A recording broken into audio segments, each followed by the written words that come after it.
It's the place where God dwells with his people. Oh, got it. And check this out.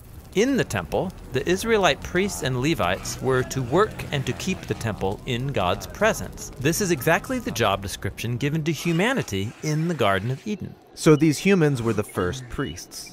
But instead of ruling with God, they wanted to rule on their own terms, and they're exiled from the garden temple. And like Adam and Eve, Israel's leaders also wanted to rule on their own terms, and they too were exiled. The temple was destroyed, and this left them wondering, did God give up on Israel?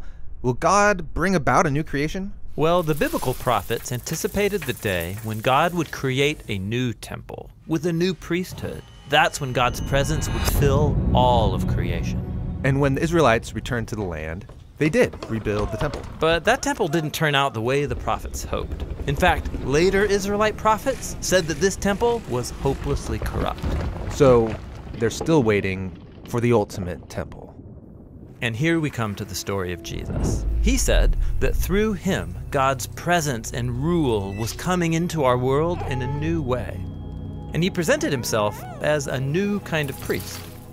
But Jesus wasn't a priest, and he didn't work in the temple. Right.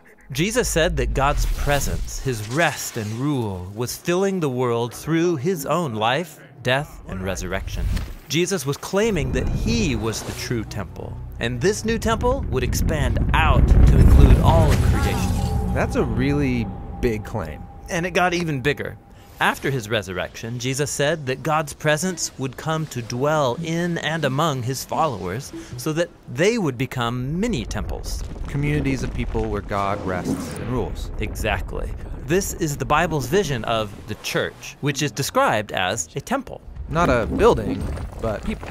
Yeah, like when Peter says, "You all are living stones built up as a temple for God's Spirit to dwell."